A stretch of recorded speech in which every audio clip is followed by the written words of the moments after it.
that these symbols meant something good in the past, and all these bad guys use it for something bad, and so he wants to rectify, he wants to bring life back to him. So now he's using these Luciferian and Masonic symbols for that purpose. That was his explanation. And it's so typical. It's so typical. I think there's no need for symbols. I mean, I think there's, but let's say you do. A logo, you can do a design.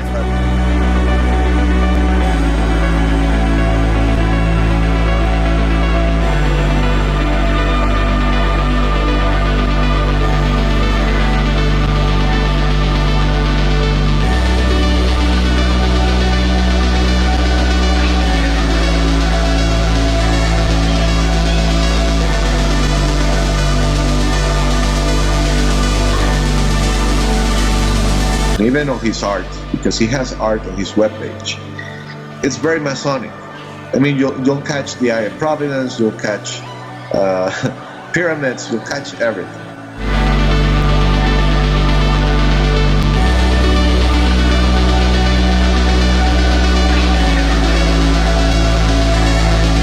Hey guys, Cullen Smith here. Welcome back to Lifting the Veil and Physiology. So of course the pine cone at the top is obviously representative of the pineal gland, which is azygous, found at the direct midline of the human body, of the Sushumna, which is the spinal column, is where we find the pineal gland. Sits directly in between the diencephalon, as the diencephalon is literally means two heads. It literally means pertaining to the head, two-headed, because the diencephalon is literally two heads, where the singular staff divides into two, which is the entire essence of what God and deity actually means. It's the Dios, it's the Dios, it's the Deu, it's the deity, it's the Deu, the two, which means the two, which means division into two, as all of the universal physics and nature itself is a singular origin that operates through a sex division process of polarity and division into two, which come together and they unite and they have sex and they dance and they interplay and they intermingle and the waters mix, and then it recreates and it rejoins and reunites together in the heiros, gamos, the holy matrimony, to give birth to the third, to the divine child, the third, the Holy Trinity. Okay, so this was from one of my a big piece from one of my full presentations that I haven't really done anything with yet, or haven't revealed yet. But so again, this big piece was written for an entirely separate context. But Dione is cognate of Dionysus, in the sense of Dione plus Isus, and Greek, of course, Jesus in Greek was Isus, which is Jesus, which is Zeus, which is equivalent to the divine feminine and masculine astronomical and astrotheological principles. Again, literally goddess and god, as Jesus was literally Jupiter's Zeus. So he was an amalgamation of Zeus as well, an amalgamation of many of the different astrotheological archetypes, as Jupiter Zeus, the Jupiterian, the solar aspect, and the Dione is the lunar aspect, again masculine and feminine, and given the same etymological derivation as the name Zeus, Diana, etc. As Dios literally was she Zeus, as Dios, the divine one, associated as the moon. Hence Dione and Zeus, as the name implies. At the oracle of Dodona, Zeus' consort was said to be Dione, by whom the Iliad states that he fathered Aphrodite, which represents the eternal cycle of life, the eternal life cycle, which is what all of nature revolves around, and what all of this esoteric and all this mythology, all the symbolism, it's what it all revolves around. So that is your secret Masonic symbolism right there. That's what it all is. It's what it all means. I could go literally, just almost infinitely into depth about all the symbols, the etymology, the words, the language, and what it all means in itself. And I could divide those into many different contexts as well. So we could go on, we could go on forever exploring all of those concepts, and that's what the Symbols of Power film series is dedicated to. So this will just be a short overview of that. And so that's what, that's literally what Dionysus literally means. As in ancient Greek, Zeus it means pertaining to Zeus. As Dionysus was literally it was one of the offspring of the supreme lord of Zeus. So that's the prefix or the suffix of Zeus literally refers to Zeus. So Dionysus literally means comes from Dione or Dion, Deus, Deu, meaning two. Or also Dione, literally meaning goddess in ancient Greek. So goddess and Zeus as God and goddess, united as one. Dionysus, Dionysus, Dionysus, Jesus. The Holy Trinity of Father, Mother, and Child, as combined and embedded with the literal symbolism of the Y, of the crossroads of the Trinity, emanating from the two principles between the Dione, Isus. And of course, in Spanish or Latin, E means and, it means plus, it means with. So Dione with God, goddess with God, Dionysus.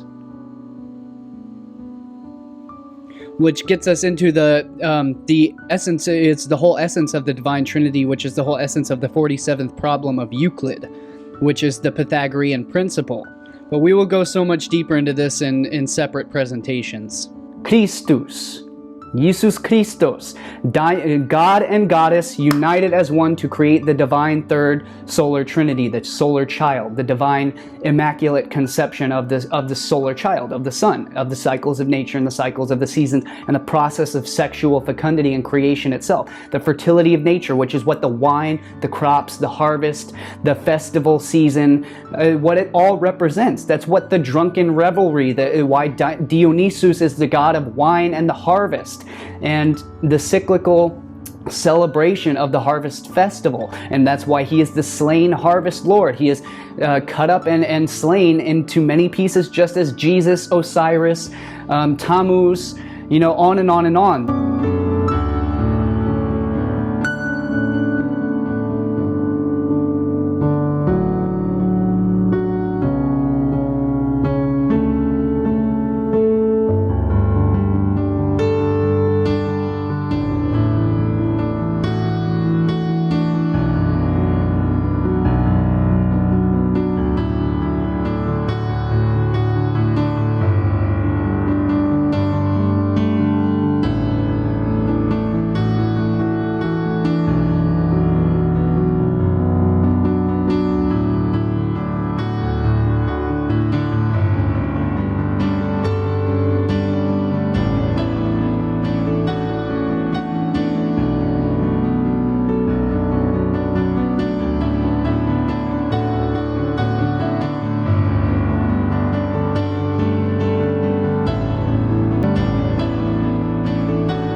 These infinite epithets that are all just the same stories, the same archetypes told in different contexts, slightly different meanings from different cultures and different eras of history throughout time, but they are all the same timeless universal wisdom, the same simple story of astrotheology.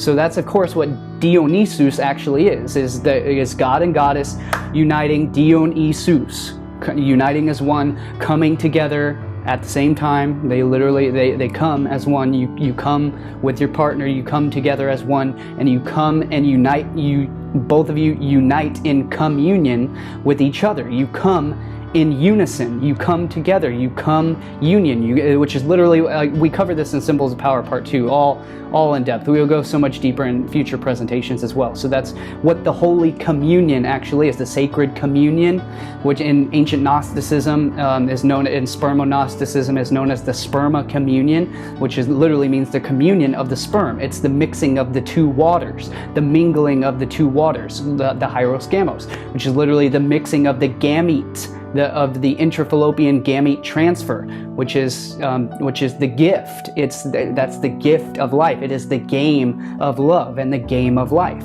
The heiros gamos, the sacred game, the sacred marriage, the union of the gamete. We will cover this so much more in depth in Symbols of Power.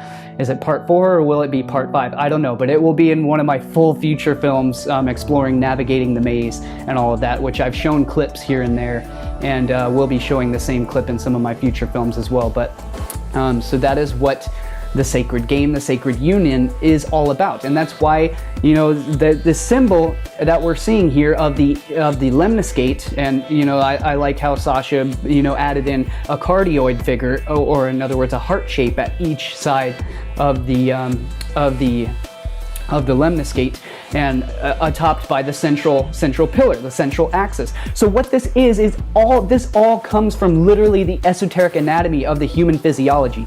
And all right, guys, I'm terribly sorry, but that we are out of time. That's all the time that we have for this segment of the film. So we will split this up and continue it in the next video. So click the link in the description below, or the box at the top of the corner at the end of this video to click on into the next segment of this video portion. But I've had to limit it to, by popular request, to specifically time limits. So yeah, thank you. That's literally what, you know, so that's what it all means. That's what it all comes from. And I'm sorry I didn't want to make this too long. I wanted to make this a short video, but, you know, like, as always, you cannot scathe the surface of this stuff. And as always, I want to thank you guys for taking the time to watch my videos. If you enjoy this information, please share it around with anyone who you think might also appreciate the information. It's my greatest passion, and my purpose and my mission is to continue to produce genuinely inspired and meaningful, uplifting content, intellectual pieces of art. We haven't even begun to scratch the surface of just how much info is ready and waiting to be produced. I can't even keep up with the amount of output, let alone the amount of writing that is coming through. We haven't even gotten started yet. We are just warming up. And so we just need to take care of this business, guys. If I can meet my second minimum goal, I will never have to ask or beg for funding ever again. So I want to get to that point where I never have to ask you ever again, because I hate doing it. Honestly, I really do. So I hope I never have to ask again by reaching these minimum goals. Because as it stands right now, I am not able to do this full time. I simply am not making enough to pay off the amount of effort that goes into these. So I can't practically do it right now. So we have to meet these minimum goals. Otherwise, I can't do this. Please help me continue in this mission. And check out the merch in the links below. Help support my channel that way, or support my channel on patreon.com/liftingtheveil. Links in the description below. And I will see you guys in the next video. So there is so much more content coming up. First in the lineup is this 6-hour film that I'm going to divide up about the New World Order agenda and the truth about veganism. It will be a part 2 of my other viral film that went out, so The Truth About Veganism. So stay tuned for that next. It's almost finished. I'm just polishing up. I want to make sure I cover all the details, so it's very in-depth, and that way there's no confusion to leave you hanging. So look for that next.